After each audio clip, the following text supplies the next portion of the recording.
Thank you all for being here. I know we've had a long day, a long evening, so I want to thank you for joining me after both a long day and a long night. Over the last several weeks, voters all across our state and across the political spectrum proudly participate in our democracy. Whether they chose to vote from home, vote early in person, or vote yesterday in their local precinct, over 5.5 million Michiganders exercised their most sacred right, the right to select our leaders by voting in free and fair elections. I'm immensely grateful for the thousands of poll workers, challengers, observers, everyone who came together, along with our 1,520 local clerks and 83 county clerks, to ensure that our election yesterday and throughout the month proceeded smoothly, peacefully, and without any significant or widespread disruptions. Years of planning went into ensuring we could protect every voter and every election official in this election, and I'm pleased to report that the preparation we endured led to a successful 2024 election. I'm also grateful to the voters of Michigan who once again, for the third straight election cycle, turned out in record numbers to have their voice heard and to help define our collective future. Whether they chose to be among the 2.2 million who voted from home, the 1.2 million who voted early in person, or the over 2 million who voted in person yesterday, Michiganders were able to cast their ballots safely, securely, and conveniently. As in past elections, we saw thousands of new voters register and vote on Election Day, nearly 22,000 overall, and many were in East Lansing, Ann Arbor, Grand Rapids, and here in Detroit. These numbers were the result of voter education efforts and programs we implemented along with partners in the business community, the faith community, and many others throughout the state who helped every citizen have rightly placed faith in participating in our elections. So I'm glad to see that work pay off. Reports from our team members all across the state yesterday showed things that were incredible. When there were issues that emerged, they were resolved quickly, and voters who needed assistance were directed to where they could receive it quickly and efficiently. Polling places were relatively calm and clean, and all that said, yesterday went very smoothly, but it was not without incident. We are aware of non-credible bomb threats that targeted some polling locations in Washtenaw, Wayne, Genesee, and Saginaw counties. The FBI has issued statements officially confirming that those were tied to Russia. Last night, after the polls closed, doctored videos circulated online with false allegations of widespread voter fraud, and the incoming president himself, wrongly claimed there was significant law enforcement presence in Detroit and Philadelphia. Those false claims were easily debunked, and I'm grateful to so many of our partners for helping us ensure trusted information ruled the day. After the polls closed, we saw poll workers work through the night, carefully validating the signatures of thousands of mail-in ballots that were dropped off in the last hours that polls were open. That took time. They had to deliver those unofficial tabulations to counties, and then those counties uploaded those results into their systems and posted them online. That also took time. But here we are, just shy of noon on Wednesday, and by and large, that process is complete. One of the best images I saw last night was just after 10 p.m. when Flint announced that they had completed their full tabulation of every vote well ahead of schedule. Everyone cheered and congratulated each other on a job well done and a significant improvement over their process in 2020. That, to me, is the story of yesterday. And that, again, on this day, is what I'm grateful for. The professional, tireless work of election officials over the course of this year, and especially these last several weeks, reinforces that these professionals, Democrats, Republicans, and independents, represent the best of us. May we all continue to stand with them to ensure we remain a country that lives up to that one person, one vote promise embedded in our Constitution. May none of us give up on that ideal. It is who we are as a nation and as a democracy. Thanks. And with that, I'm happy to take some questions. Secretary Benson, Yeah. I know you were putting very strong Yeah. points on here. I know you were very hopeful that we would get some results here in Michigan and be one of the first swing states to actually complete the count. Were there any specific challenges that county clerks ran into when trying to complete their tabulation processes that resulted in us not being the first swing state in? Yeah, I think We made clear all along that it would take time for counties to report those unofficial results. What we saw over the last 12 hours or so was, particularly in large counties like Wayne, there were no problems with counting or transmitting those results, and that's why we knew things had been tabulated. But it did take a very long time to get the data to upload into the county website. And the Board of Elections, the Bureau of Elections, is working with the county to find out exactly what happened. But yeah, throughout the hours that unfolded late into the evening and early this morning, it was simply just waiting for that data to then be uploaded and appear online that was taking so long. And we'll look into, what connections, whether it was internet connections or others that impacted that. But at the bottom line is it did take time, and here we are earlier than we were in 2020, able to say that the tabulation is for the most part complete. The other thing I'll say, and that I emphasized last night, is that we know there's still about 6,000 outstanding military and overseas ballots. If they're postmarked by yesterday and are received by Tuesday, November 12th, they will be added to these unofficial results as well. One quick follow-up question to that. Were there any particular counties or cities throughout the state that had any hiccups or challenges that made it a little bit more lengthy for them to finish their process? Nothing significantly widespread. That's what was so interesting as the hours unfolded. I mean, one of the things I noticed as I talked to clerks and showed up in Huntington Place just to get eyes on the situation and see what was going on, was that people were exhausted, in part because of the long early voting period, especially here in Detroit. That was very helpful in that it created options for people to vote and extended the hours for pre-processing. But people were also exhausted by midnight or 2 in the morning, and I think that is also something to take note of. But yet they stayed through the night, and again, that tabulation occurred on schedule. We were expecting Detroit to be done tabulating in or around midnight. They were done a few hours after, and with that sent the results over to Wayne County, which then uploaded them. And it was really the time it took from when it got to the county to when it appeared online, that upload, that was really where we saw the slowness occur. And I'll also, I think, attribute it to the fact that everyone was being so careful. We knew the immense scrutiny that this process was under, and I think everyone was very much on edge and just trying to make sure they did everything right, as they all, of course, did. But I think that contributed to some of the careful, slower actions, which we would prefer over speed and efficiency that leads to errors. Yeah. Secretary, are you able to clarify turnout numbers for yesterday? Is it larger than 2020, or do you have the exact numbers for that? We are, I think, we're about where we were in 2020 at this point. Now we're still waiting again for those overseas ballots and others to come in, so it'll be a few days before we know the final number, but we're at least at above 5.5 million, which is where we were in 2020. So the way we're looking at it, as I mentioned, is we've really now had 3 back-to-back.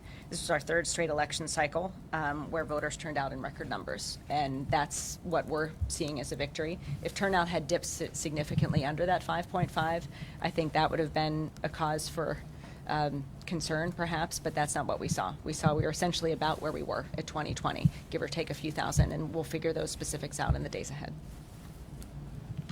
Could you talk a little bit about, you talked about the doctor video. Yeah.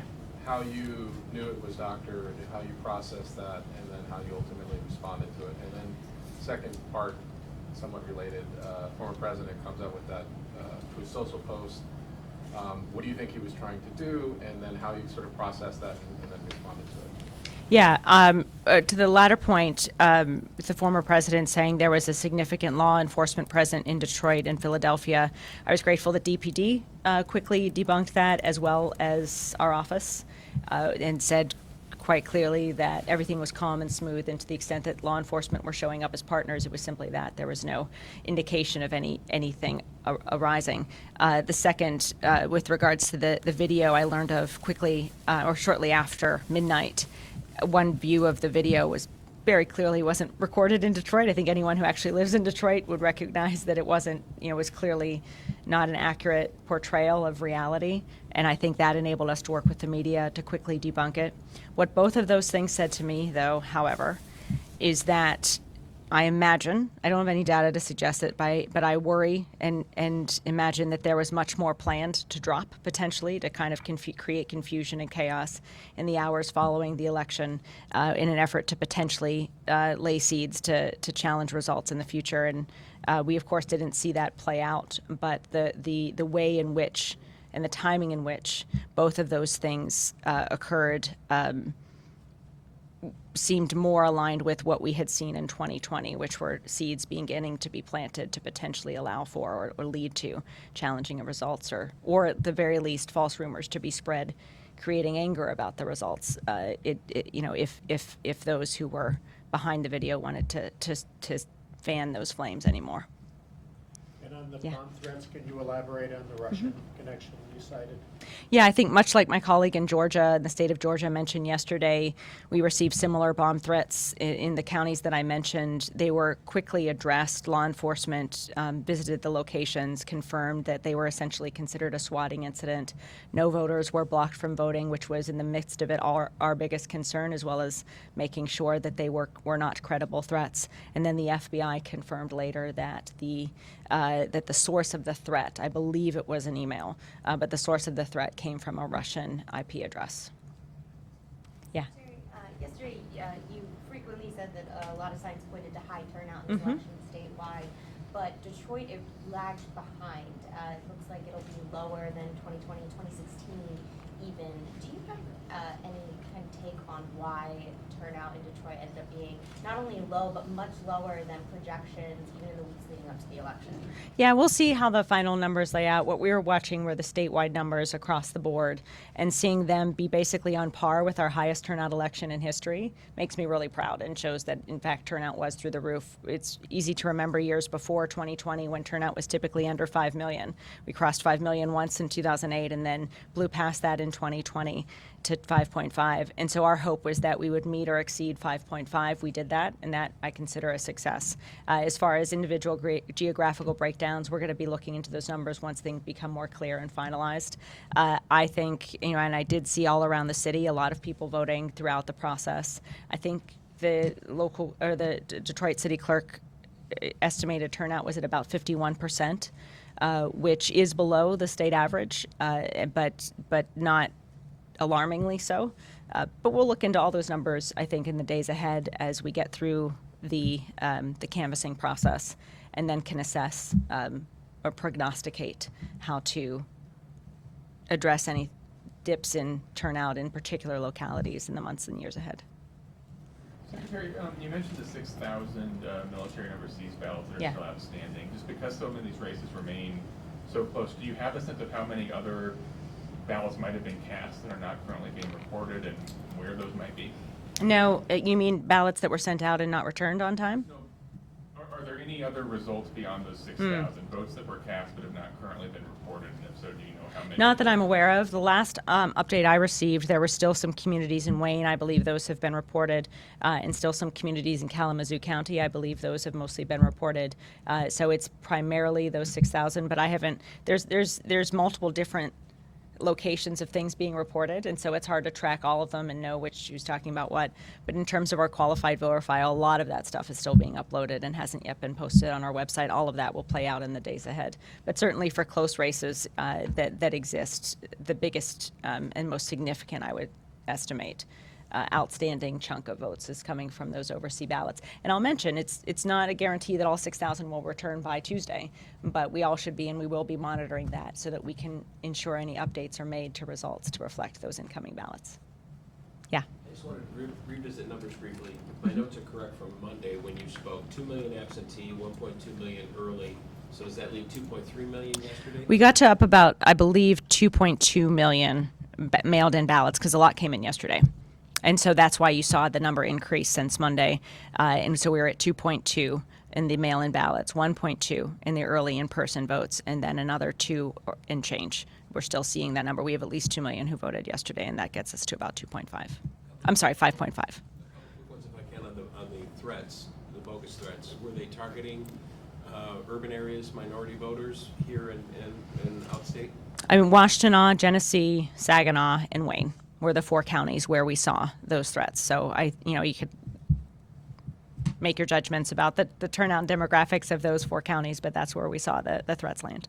And lastly, with early voting available, I mean, it's early and it's the day after, but the dynamics of those type of threats on election day in the future, do you advise voters maybe? Have you even thought about it that maybe early is a better thing, so this type of thing doesn't impact what you do? Yeah, we want voters to know they have options, which was our number one goal to communicate to folks this year, and we'll continue to do that. Secondly, we do want to know that it's easier to vote early because of the potential unknowns that could arise on Election Day, not just out of your own control, but perhaps within your own sphere. You know, maybe your kid gets sick, maybe you get sick. Voting ahead of time avoids any potential late occurrences from blocking your ability to participate in the election. So we will continue to encourage people to take advantage of other options to vote early.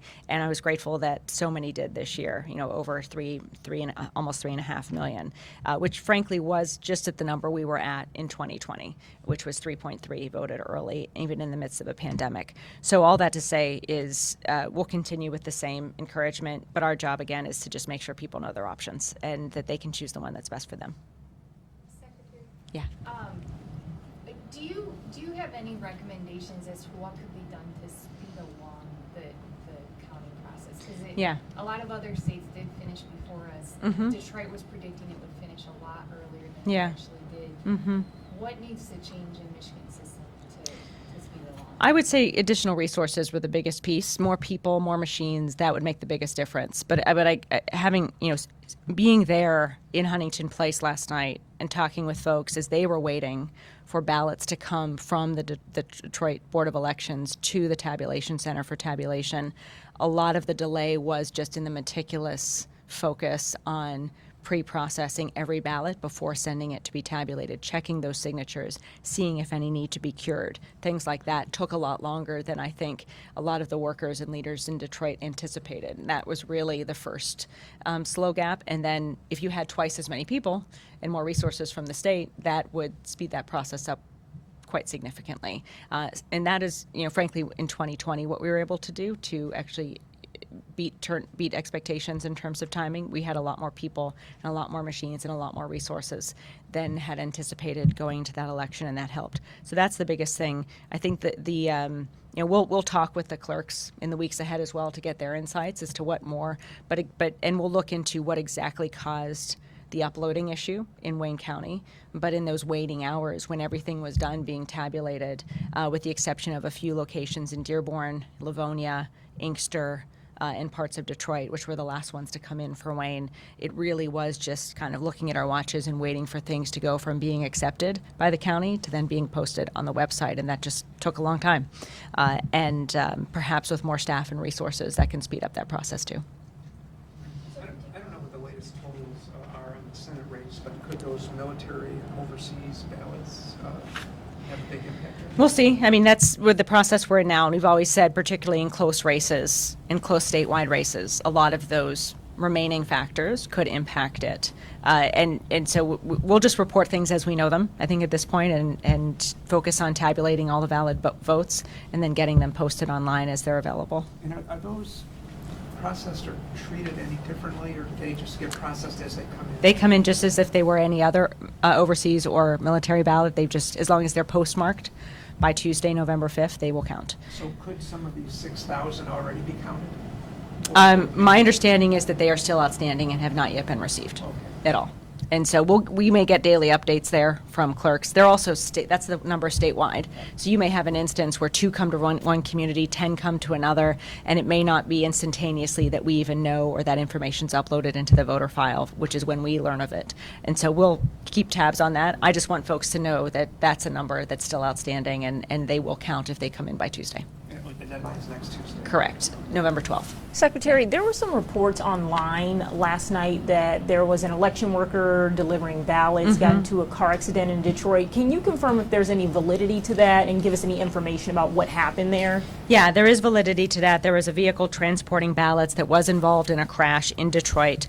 All the ballots are accounted for. The Detroit Police Department was on the scene to secure everything.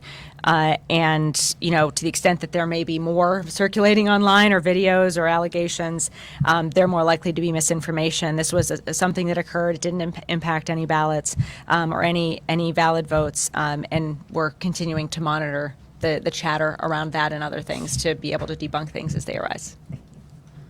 Yes. I had a quick question about when counting is expected to be completed. So when is the vote count expected to be completed, and in what areas of the state are you still expecting The last I checked, which was a few hours ago, there were, as I mentioned, still, and this is since been, they've since completed, but the final communities I was aware of were parts of Wayne County, Livonia, Dearborn, parts of Detroit, which I think have long been done, and Inkster, and then parts of Kalamazoo City, Portage, and one township there. I believe they've all now been finished. They've all now finished. We have a couple more outstanding. We can get you those specifics. It's not a significant number, but we'll get you all those data points as we have them. I think that, again, the thing to remember that, like many of you, because of our decentralized process, we get what's uploaded into the voter file, but sometimes things get posted online before it gets to the voter file, and so what we may have may lag from what you have in other ways or what you're getting from the counties. But there's a process between when something's tabulated to when it gets posted either in the voter file or at the county's website, and that time, that process, is where a big chunk of the weight has come from. In other words, just because something's done being tabulated doesn't mean it's instantaneously going to be available online because of the security checks and additional transmission that happens in between that and when it gets posted. In regards to early voting, can you share a little bit about the turnout you expected with early voting compared to what you saw? Yeah, early in this process, in late September, early October, we were looking at the number of ballots that were being requested, and they were running far below where we were in 2020. So I actually came into the latter days of this election cycle thinking we'd have a much lower turnout election than we did in 2020. So to me, the fact that we met or possibly exceeded 2020 overall is a great victory. What caused that victory was the number of people we did not anticipate showing up and voting at early voting centers, 1.2 million overall. We, at best, we're hoping for maybe half of that in our estimates. And to see so many do that showed that our outreach, our education efforts worked, and also the convenience of that method was not lost on a lot of voters. Voters on both sides of the aisle, by the way. And we saw a lot of older voters take advantage of early voting. We saw a lot of new voters, as well as many who had voted before. There were really, Democrats, Republicans, and independents all took advantage of it. We didn't see any notable swings there. It was just a convenient option that people all around the state embraced. And that, to me, for us as election administrators, is really the biggest success story of this election. It was the first time we'd done it. We had 2 earlier statewide elections with much lower user rate of between 70 and 75,000 in a statewide election total. To go from that to 1.2 million without a hitch, essentially, was extraordinary. And then again, I think when you take that next to the fact that you then had a statewide turnout election of high numbers and along through the night counting process, it really underscores the human aspect of all this work and the exhaustion a lot of workers felt going into the evening. And I think when we look at just the slowness of which things were reported, I would attribute a lot of it to that based on what I saw and talking to people. It wasn't like we just showed up on Monday and were Tuesday night trying to finish everything. Folks had been doing this for a week already. And there was just, a lot of fatigue, and that was real. And that's something that, again, additional resources with more people and more shifts in the future can help mitigate. Yeah. One more, if I could, on the threats, just to clarify, what happens from here? Meaning, will there be efforts to see if these were one-offs, if these were coordinated, and perhaps by whom? Who handles an investigation if there is one? What happens here?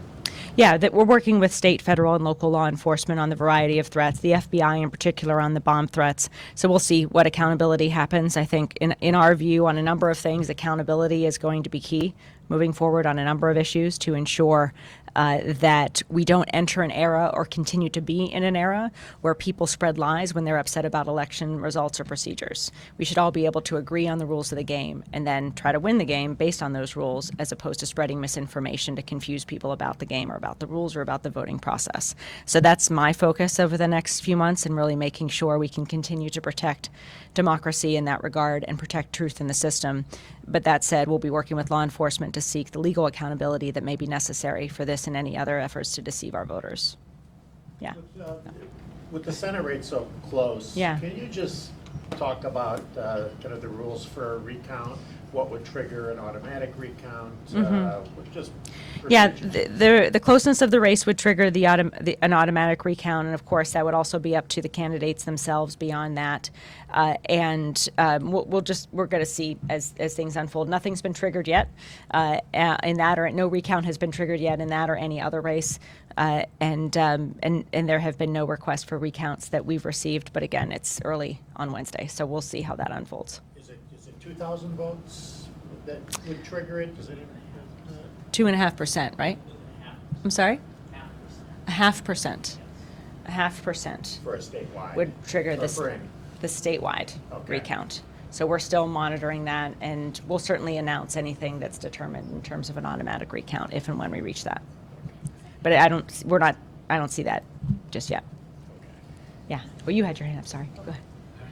Big picture question on kind of election denialism. Obviously, Michigan was kind of ground zero for a lot of that stuff, 2021, 2020, these people breaking in voting Yeah. machines and everything. I mean, now that Trump has won, like here, the election has gone fairly smoothly as far as we know. Do you think It's that gone that- smoothly. You can say that. Not as far as we know. Smoothly. Yeah. Big picture, I mean, do you think that kind of goes away now? I mean, I know Yeah, anyway, it remains big to be picture. seen. I mean, I think there's a lot of things that remain to be seen at this point on the Wednesday morning after a historic election. And so our goal is to see how that plays out, but nothing changes my determination to ensure that we get voters trusted information about our elections, and that we work with everyone to help every citizen get the tools they need to participate in this and every election. That will continue. That work will continue, and we'll see how everything else unfolds. But we'll be ready to. Anytime anyone spreads misinformation about our elections or our work in Michigan, we will be there to correct the record swiftly and vociferously. Asked another way, nobody's claimed this is a rigged election this morning? No. Following up on that, for those who watched the scenes outside TCS Center in 2020 and Stop the Steal, fraud, protests, and the calm scene at Huntington Place last night, what do you attribute to the difference in the situation on election night here?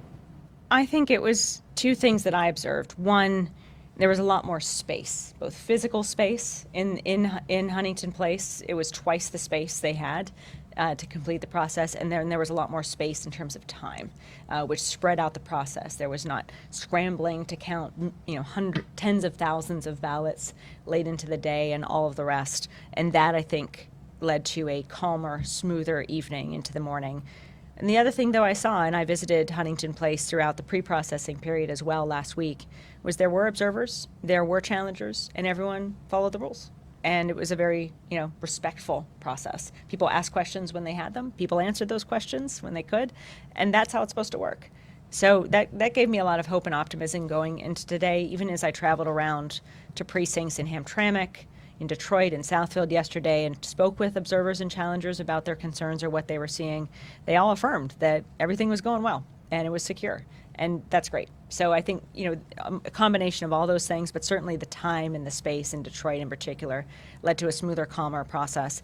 And our partnerships with law enforcement also ensured we were ready for any disruptions. And we had various lines of sight set up so that if, for example, a crowd approached Huntington Place, we would know long before they got there that they were on their way and would be able to kind of protect the process even so. So all of those planning and procedures were in place too.